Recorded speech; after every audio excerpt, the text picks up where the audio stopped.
الحمد لله نحمده ونستعينه ونستغفره ونؤمن به ونتوكل عليه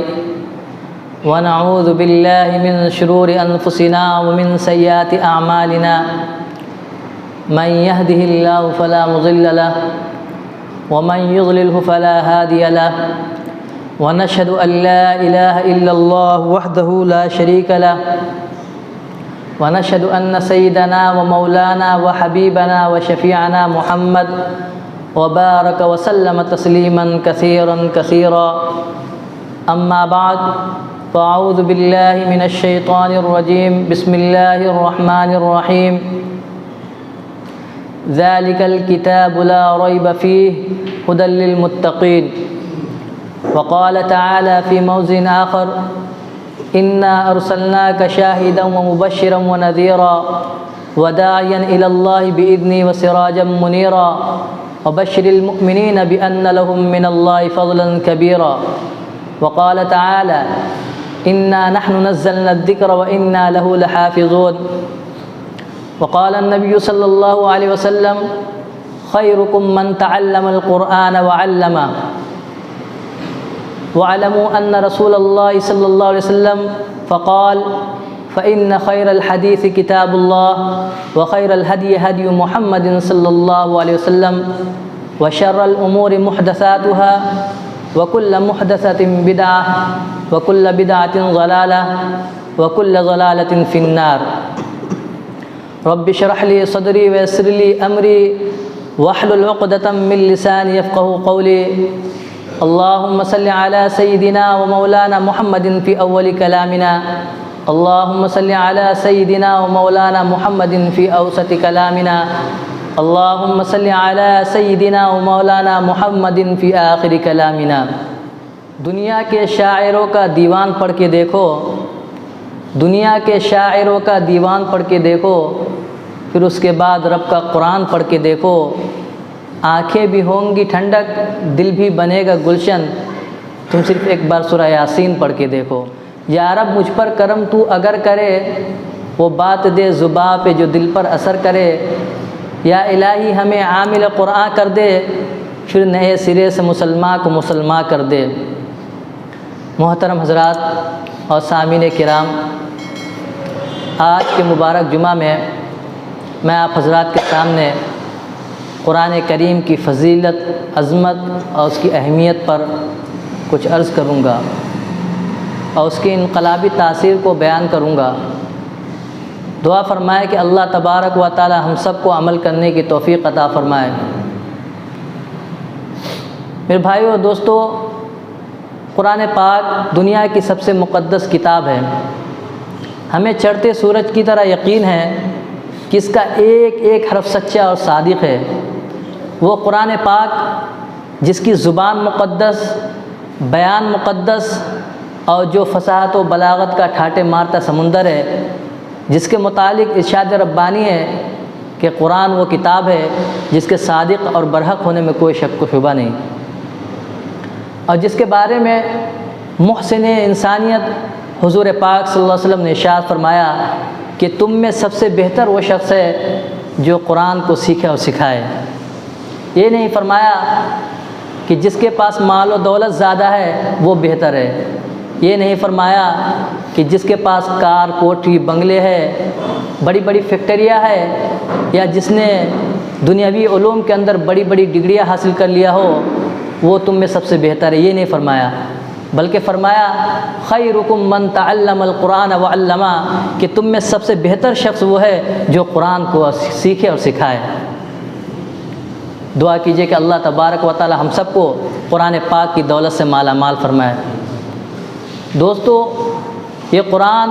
رب ذوالجلال کی طرف سے عطا کردہ وہ حسین تحفہ ہے کہ جس نے 23 برس کے قلیل مدت میں پورے عالم میں وہ انقلاب برپا کر دیا کہ بڑے سے بڑے فصحا بلغا ادبا اور شعراء حیران و شدر رہ گئے جن کی آیتوں کو سن کر پتھر دل موم ہو گئے دوستو یہی وہ قرآن ہے جو رہتی دنیا تک انسانوں کے لیے سراپا ہدایت و رحمت ہے۔ یہی وہ قرآن ہے جس نے رسول کی رسالت کو اعزاز بخشا۔ یہی وہ قرآن ہے جس نے پس مردہ قلوب کو تازگی بخشی۔ ہاں یہی وہ قرآن ہے جس کی برکت سے جنات و شیاطین کا آسمانوں پر جانا بند ہوا۔ یہی وہ قرآن ہے جس کی برکت سے عزت و رفعت کے شامیانے گڑ گئے۔ یہی وہ قرآن ہے جس کی بدولت محبوب حقیقی کی رضا نصیب ہوتی ہے۔ یہی وہ قرآن ہے جو سچائی اور امانت داری کا درس دیتا ہے۔ یہی وہ قرآن ہے جس کی بدولت حضرت عمر فاروق رضی اللہ عنہ کو ایمان نصیب ہوا۔ یہی وہ قرآن ہے جس کی نظیر پیش کرنے سے ساری دنیا عاجز و قاصر رہی۔ یہی وہ قرآن ہے جس کا مثل پیش کرنے سے عرب کے فصیح و بلیغ زبان دانی کا دعویٰ کرنے والوں نے گھٹنے ٹیک دیے۔ یہی وہ قرآن ہے جس نے ضلالت و گمراہی کے دلدل میں پھنسی ہوئی انسانیت کو رشد و ہدایت کا پیغام سنایا۔ یہی وہ قرآن ہے جس کی حفاظت کا وعدہ خود خالق کائنات نے فرمایا۔ یہی وہ قرآن ہے جس کی تلاوت میں دلوں کے واسطے فرحت و بشاشت کا سامان ہے۔ محترم حضرات، آج کے اس نازک دور میں حفظ کلام پاک کو فضول سمجھا جاتا ہے، اس کے الفاظ کو رٹنے کو حماقت بتلایا جاتا ہے، کہا جاتا ہے کہ اس کا رٹنا اور بے سمجھے پڑھنا بے سود ہے۔ افسوس صد افسوس، اس قرآن پاک کے بارے میں ہمارا یہ خیال کہ جس کے بارے میں شہنشاہ بطحہ تاجدار مدینہ محمد رسول اللہ صلی اللہ علیہ وسلم نے ارشاد فرمایا کہ اقرا ورتقی ورتل کما کنت ترتل فی الدنیا فإن منزلک عند آخر آیت تقرؤها، کہ کل قیامت کے دن حافظ قرآن سے کہا جائے گا کہ تو قرآن پڑھتا جا اور جنت کے درجوں پر چڑھتا جا، اور ٹھہر ٹھہر کا پڑھ جیسا کہ تو دنیا میں ٹھہر ٹھہر کا پڑھا کرتا تھا، بس تیرا مقام اور ٹھکانہ وہی ہے جہاں تو آخری آیت پر پہنچے۔ میرے بھائی اور دوستو، یہ قرآن دنیا کی سب سے بڑی نعمت ہے۔ یہ زمین و آسمان، چاند و سورج، ستارے کوئی اس نعمت کا مقابلہ نہیں کر سکتے۔ یہ قرآن رب کائنات کا مقدس اور عظیم کلام ہے، اور کیوں نہ ہو جبکہ اس کا اتارنے والا امین جس کے ذریعے اتارا گیا وہ بھی امین، جس ذات پر نازل ہوا وہ صادق الامین، اور جس مقام پر نازل ہوا وہ بلد امین، جس ذات پر نازل ہوا وہ صادق الامین، اور جس رات میں نازل ہوا وہ 1000 مہینوں سے بہتر۔ اللہ کا مقدس اور پاکیزہ کلام تمام کلاموں سے افضل اور برتر ہے۔ حدیث پاک میں آتا ہے فضل کلام اللہ علی سائر الکلام کفضل اللہ علی خلقی، اللہ کے کلام کو سب کلاموں پر ایسی فضیلت ہے جیسے کہ خود حق تعالی شانوں کو تمام مخلوق پر۔ اللہ کا دلارا اور خدا کا پیارا نبی ارشاد فرماتا ہے کہ جس نے قرآن پڑھا اور اس پر عمل کیا تو کل قیامت کے دن اس کے والدین کو سورج سے بھی زیادہ روشن تاج پہنایا جائے گا۔ غور کرنے کا مقام ہے،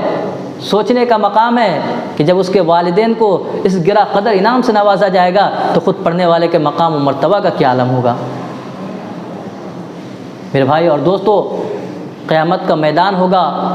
10 ایسے آدمی ہوں گے جن کے لیے جہنم واجب ہو چکی ہوگی، جس کے بارے میں کہہ دیا جائے گا کہ اس کو منہ کے بل گھسیٹتے ہوئے جہنم کے آگ کے اندر ڈال دو۔ حافظ قرآن اپنی رب کی بارگاہ میں سفارش کرے گا اور پروردگار عالم اس کی سفارش کو قبول فرمائیں گے، اور اس حافظ قرآن کی برکت سے اس کو نجات حاصل ہوگی۔ قرآن کریم وہ عظیم برکت اور سعادت ہے جو روح خداوندی ہے، معدن حیات اور سرچشمہ زندگی ہے۔ وہ عرب قوم جو پشت ہا پشت سے مردہ چلی آ رہی تھی، دنیا جس کو ذلیل اور حقیر جانتی تھی، کوئی ان کو اونٹ کے مینگنیوں میں کھیلنے والا سمجھتا تھا، کوئی ان کو جہلائے عرب کا خطاب دیتا تھا، کوئی ان کو جاہلین مکہ کہتا تھا، لیکن جب قرآن آیا تو جن کا نام جہلائے عرب تھا صحابہ کرام ہو گیا، جن کو نفرت سے یاد کیا جاتا تھا ان کو رضی اللہ عنہم ورضوا عنہ کا اعزاز ملا۔ جس زمانے کا نام جاہلیت تھا اس کا نام خیر القرون ہو گیا۔ وہ مردہ قوم جو کروٹ نہیں لے سکتی تھی، طاقت و قوت سے ایسی لیس ہو گئی کہ جس نے قیصر و کسریٰ کا غرور خاک میں ملا دیا اور بڑی بڑی سلطنتوں اور حکومتوں کا تختہ الٹ دیا۔ میرے بھائی اور دوستو، قرآن آیا تو زمان و مکان میں زندگی آئی، قرآن آیا تو عدل و مساوات کا پیغام آیا، قرآن آیا تو مذہب اسلام پھیلا، قرآن آیا تو مردہ قوم زندہ ہوئی، قرآن آیا تو قیصر و کسریٰ کا غرور خاک میں ملا، قرآن آیا تو باطل کے لہراتے جھنڈے ٹوٹ پڑے، قرآن آیا تو کفر و شرک دم توڑ گیا، قرآن آیا تو انسانوں کے پجاری خدا کے پرستار بنے، قرآن آیا تو توحید ملی، ایمان ملا، قرآن آیا تو ساری کائنات کو نور ملا، قرآن آیا تو روشنی آئی، قرآن آیا تو امن و امان اور سلامتی آئی، قرآن آیا تو احکام ملے، شریعت ملی، قرآن آیا تو دم توڑتے انسانیت کو حقوق ملے، قرآن آیا تو شرافت و عزت ملی، قرآن آیا تو دوستو سب کچھ ملا۔ مگر افسوس صد افسوس کہ ہم نے قرآن کے دامن مقدس کو ترک کر دیا، ہم نے اس کی پاکیزہ تعلیمات کو بھلا دیا۔ نتیجہ یہ ہوا کہ وہ مسلم قوم جس کے سر پر عزت و رفعت کا تاج تھا، ذلت و رسوائی کی غار میں جا گری۔ وہ قوم کامیابی جس کے آگے بڑھ کر استقبال کرتی تھی، ناکامی اس کا مقدر بن گئی۔ وہ مسلم قوم جس نے کبھی حکومت اور سلطنت کا فریضہ انجام دیا تھا، آج غلامانہ زندگی بسر کر رہی ہے۔ وہ مسلم قوم جس کی ایک آواز پر افریقہ کے اندر رہنے والے جنگل کے اندر خونخوار درندوں نے میدان خالی کر دیا تھا، آج اس کا ایک چوٹی بھی حکم ماننے کو تیار نہیں۔ وہ مسلم قوم جس نے کبھی حکومت کا انجام دیا تھا، آج غلامانہ زندگی بسر کر رہی ہے۔ میرے بھائی اور دوستو، سمجھو اور ہوشیار ہو جاؤ، غفلت کا پردہ چاک کرو، ورنہ یاد رکھو تاریخ ہمیں کبھی بھی معاف نہیں کرے گی۔ قرآن کریم کے اندر وہ تاثیر ہے کہ ایک حرف کے ادا کرنے پر 10 نیکیاں لکھی جاتی ہے۔ علماء کرام فرماتے ہیں کہ جس مکان کے اندر قرآن کی تلاوت ہوتی ہے تو فرشتے اس مکان کی چھت پر خیمہ زن ہو جاتے ہیں اور رحمت برکتیں نازل کرتی رہتی ہے، اور جب قاری قرآن دنیا سے رخصت ہو جاتے ہیں تو فرشتوں کی جماعت بھی چلی جاتی ہے۔ میرے بھائی اور دوستو، یہی وہ قرآن ہے جس کا پڑھنا ثواب ہے، جس کا دیکھنا ثواب ہے، جس کا سننا ثواب ہے، جس کی عظمت اور محبت میں ثواب ہے۔ یہاں تک کہ جس انسان کے سینے کے اندر قرآن کی دولت محفوظ ہے، اس سے محبت کرنے پر بھی ثواب ہے، غرض کہ قرآن کے ہر حرف پر ثواب ہی ثواب ہے۔ میرے بھائیو اور دوستو، آج ہم قرآن کی طاقت کا اندازہ ہمیں نہیں ہے، ہم اس کے نغمے کو نہیں جانتے کہ کس طرح روحوں کو چیرتا ہے۔ ہم ناچنے والیوں اور ناچنے والوں کے گانوں سے محبت کرتے ہیں، اور ہمیں قرآن کی طاقت کا اندازہ نہیں۔ وہ کافر ہو کر قرآن کو سمجھتے تھے، قرآن ان کو تڑپا دیتا تھا، گرما دیتا تھا، ہلا دیتا تھا۔ ایک مرتبہ ابو جہل نے کہا حضرت عمر فاروق رضی اللہ عنہ سے کہ تو مکے کے اندر ایسا شخص ہے جو تو نبی کریم صلی اللہ علیہ وسلم کو قتل کر سکتا ہے۔ اتنی دشمنی کے اندر بڑھے ہوئے تھے، بغض و عناد کے اندر۔ وہ عمر ابن خطاب رضی اللہ عنہ جب نبی کریم صلی اللہ علیہ وسلم قرآن کی تلاوت فرماتے تھے تو پردے کے پیچھے سے سنا کرتے تھے۔ جب نبی کریم صلی اللہ علیہ وسلم مسجد کے اندر نفل کے اندر قرآن کی تلاوت فرماتے تو کچھ لوگ ادھر چھپ کر سنتے، کچھ لوگ ادھر چھپ کر سنتے۔ ایک مرتبہ نبی کریم صلی اللہ علیہ وسلم تہجد میں قرآن کی تلاوت فرما رہے تھے تو حضرت عمر فاروق رضی اللہ عنہ چھپ کر قرآن کی تلاوت سن رہے تھے۔ آپ نے یہ تلاوت فرمائی، الحاقۃ ما الحاقۃ وما ادراک ما الحاقۃ کذبت ثمود وعاد بالقاریہ فاما ثمود فاہلکوا بالطاغیہ واما عاد فاہلکوا بريح صرصر عاتیہ سخرها علیہم 7 لیال و8 ایام۔ حضرت عمر فاروق رضی اللہ عنہ سن رہے اور جھوم رہے۔ ایک بیگ ان کی زبان سے الفاظ نکلے، ما شاء، کیا ہی زبردست شاعر ہے۔ ادھر ان کی زبان سے الفاظ نکلے اور دوسری طرف آپ صلی اللہ علیہ وسلم نے دوسری تلاوت فرمائی، فلا اقسم بما تبصرون وما لا تبصرون انه لقول رسول کریم وما هو بقول شاعر، کہ کسی شاعر کا کلام نہیں ہے، یہ اللہ کا کلام ہے۔ حضرت عمر فاروق رضی اللہ عنہ ایک دم کانپ گئے، ان کے قدم سے زمین کھسک گئی۔ انہوں نے سوچا کہ کتنا بڑا جادوگر ہے، میں یہاں دل کے اندر سوچا اور اس کو پتہ چل گیا۔ فوراً آپ صلی اللہ علیہ وسلم نے دوسری آیت تلاوت فرمائی، ولا بقول کاہن قلیلا ما تذکرون تنزیل من رب العالمین، یہ کسی جادوگر اور کاہن کا کلام نہیں ہے، کسی نجومی کا کلام نہیں ہے، بلکہ یہ تو رب العالمین کی طرف سے اتارا گیا ہے۔ میرے بھائی اور دوستو، وہ کافر ہو کر کلام کو سمجھتے تھے، قریش مکہ ہمیشہ نبی کریم صلی اللہ علیہ وسلم کو برا بھلا کہا کرتے تھے، لیکن جب آپ صلی اللہ علیہ وسلم قرآن کی تلاوت فرماتے تو کبھی عتبہ، شیبہ، امیہ بن خلف، ابو جہل، یہ سب مل کر حضور صلی اللہ علیہ وسلم کے قرآن کو سنا کرتے تھے اور کہنے پر مجبور ہو جاتے تھے کہ اللہ کا مقدس کلام ہے، اور جس طرح نبی کریم صلی اللہ علیہ وسلم قرآن کی تلاوت فرماتے ہیں کوئی بھی اس طرح تلاوت نہیں کر سکتا۔ ایک ایرانی عالم گزرا، عیسائیوں نے اس سے کہا کہ تم قرآن کے مقابلے میں کوئی کتاب لکھو۔ اس نے کہا تم مجھے پوری سال کی سیلری دے دو، تنخواہ دے دو، ہم لکھ دیں گے۔ عیسائیوں نے اس کے بچے کو پوری سال کی سیلری دے دی اور رہنے کے لیے ایک اچھا سا مکان بھی دیا اور کتابوں کے ڈھیر لگا دیے۔ پھر 6 مہینے کے بعد جا کر اس سے پوچھا تو ایک سطر بھی نہیں لکھی۔ وَإِن كُنتُمْ فِي رَيْبٍ مِّمَّا نَزَّلْنَا عَلَىٰ عَبْدِنَا فَأْتُوا بِسُورَةٍ مِّن مِّثْلِهِ وَادْعُوا شُهَدَاءَكُم مِّن دُونِ اللَّهِ إِن كُنتُمْ صَادِقِينَ، کہ اگر تمہیں شک ہے تو اس جیسی کوئی صورت لے آؤ۔ جب سورہ کوثر اتری، اِنَّا أَعْطَيْنَاكَ الْكَوْثَرَ فَصَلِّ لِرَبِّكَ وَانْحَرْ إِنَّ شَانِئَكَ هُوَ الْأَبْتَرُ، تو مکے کے اندر ایک بہت بڑا شاعر تھا، وہ سجدے کے اندر گر گیا اور بے ساختہ اس کی زبان سے نکلا کہ ما ھذا قول البشر، یہ کسی انسان کا کلام نہیں ہے۔ میرے بھائی اور دوستو، اللہ تبارک و تعالیٰ نے یہ اتنا مقدس اور عظیم کلام ہمیں دیا ہے اور ہم اس سے غافل ہیں۔ دنیا کمانے کے لیے انگریزی سیکھ لی، بڑی بڑی ڈگریاں حاصل کر لی، بڑے بڑے عہدے حاصل کر لیے، لیکن اللہ سے تعلق جوڑنے کے لیے، جنت حاصل کرنے کے لیے ہم نے قرآن پاک کو پڑھنا نہیں سیکھا۔ کتنی بڑی محرومی کی بات ہے۔ صحابہ کرام کے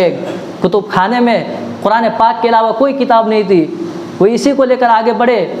اور کامیابی ان کی قدم چومتی چلی گئی۔ وہ قرآن ہی تھا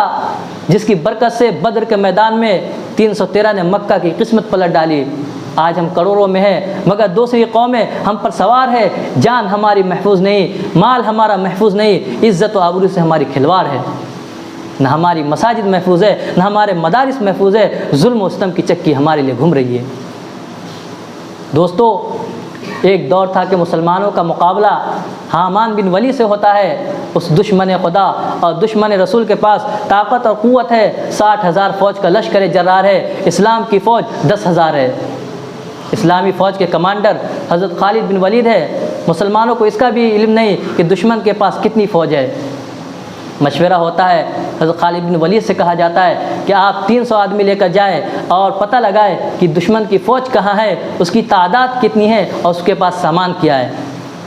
صحابی رسول کی ایمانی قوت دیکھیے، فرماتے ہیں میرے ساتھ 300 کی ضرورت نہیں ہے، صرف 30 آدمی کافی ہے۔ صحابہ عرض کرتے ہیں کہ آپ کی قوت ایمانی آپ کو مبارک ہو، مگر یہ دنیا دار الاسباب ہے، 30 آدمی کچھ بھی نہیں ہوتے، کم از کم 60 آدمی لے جائے۔ چنانچہ 30 آدمیوں کا اور اضافہ کر دیا گیا اور اسلامی فوج کا یہ مختصر سا قافلہ آگے بڑھا۔ چند میل کے فاصلے پر معلوم ہوتا ہے کہ وہاں دشمن کا لشکر ہے اور اس کی تعداد 60,000 ہے۔ حضرت خالد بن ولید کی ایمانی حرارت جوش میں آئی، انہوں نے کہا کہ دشمن کا لشکر سامنے ہے، میری رائے یہ ہے کہ ادھر منتظر صحابہ کرام کو اطلاع کی ضرورت نہیں، ہم ان سے مقابلے کے لیے کافی ہیں۔ سب نے بیک زبان ہو کر کہا ہمیں شوق شہادت ہے، اور جب شہادت سامنے ہے تو دشمن کی کثرت تعداد سے پرواہ کیا۔ اسلامی فوج کا وہ مجاہد اعظم سب بناتا ہے، دوسری طرف 60,000 کا لشکر ہے۔ حامان بن ولی آگے بڑھتا ہے اور کہتا ہے کہ ہم تو سمجھتے تھے کہ مسلمان قوم بڑی سمجھدار ہے، بڑی ہوشیار ہے، عقل مند ہے، لیکن معلوم ہوتا ہے کہ تم احمق ہو، ناسمجھ ہو، 60,000 سے لڑنے کے لیے 60 آدمی لے کر آئے ہو۔ جاؤ جاؤ، ہم تم پر رحم کھاتے ہیں اور کچھ کھجورے اور چند اشرفیہ دیتے ہیں، لے کر چلے جاؤ۔ کیوں اپنی جانوں پر ظلم کرنے کے لیے آئے ہو؟ کیوں اپنے بچوں کو یتیم اور بیویوں کو بیوہ کرنے آئے ہو؟ یہاں سے چلے جاؤ۔ میرے بھائی اور دوستو، جگر پر ہاتھ رکھ کے سنیے، حضرت خالد بن ولید نے کہا کہ تو واعظ بن کر آیا ہے یا مقرر بن کر آیا ہے یا لیڈر بن کر آیا ہے یا کمانڈر بن کر آیا ہے، تجھے شرم نہیں آتی ہے کہ اپنی بزدلی کو واعظ کے پردے میں چھپاتا ہے؟ تجھ میں لڑنے کی طاقت و قوت نہیں ہے۔ حامان بن ولی اسلامی فوج کے اس مجاہد اعظم کی بات کو سن کر جوش میں آتا ہے اور فوج کو حکم دیتا ہے کہ پکڑ لو ان 60 آدمیوں کو۔ چنانچہ 60,000 کا حملہ ہوتا ہے، صحابہ کرام ان میں گھس جاتے ہیں راوی کہتا ہے کہ رسول خدا کے وہ جان باز سپاہی گھستے ہوئے تو نظر آئے، پھر پتہ نہیں کہ کہاں گئے، سوائے تلواروں کی چمک اور کھچا کھچ کے کچھ نظر نہیں آتا تھا۔ صرف 3 گھنٹے کے اندر جنگ کا فیصلہ ہو جاتا ہے۔ تاریخ شاہد ہے، زمین و آسمان گواہ ہے کہ 60 نے 60,000 کا منہ پھیر کر رکھ دیا۔ دوستو میں پوچھنا چاہتا ہوں کہ وہ کون سی چیز تھی جس نے صحابہ کرام میں یہ طاقت اور قوت پیدا کی؟ یہ قرآن ہی تھا جس کی برکت سے 60 کو 60,000 پر بھاری کر دیا گیا۔ کسی نے سچ کہا ہے، وعدہ غلبہ ہے مومن کے لیے قرآن میں، وعدہ غلبہ ہے مومن کے لیے قرآن میں، پھر جو تو غالب نہیں کچھ ہے کسر ایمان میں۔ میرے بھائیو اور دوستو، اگر ہم چاہتے ہیں کہ ماضی کی طرح ہمارا حال اور مستقبل روشن اور تابناک ہو تو ہمیں قرآن پاک سے وابستہ ہونا پڑے گا، اسے سینے سے لگانا ہوگا۔ ہم چاہتے ہیں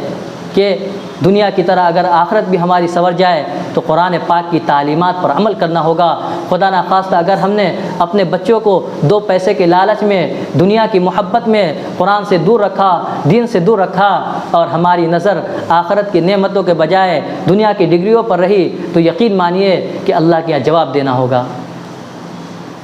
اللہ تبارک و تعالی ہم سب کو عمل کرنے کی توفیق عطا فرمائے۔ وآخر دعوانا ان الحمدللہ رب العالمین۔ سنتیں پڑھ لیں۔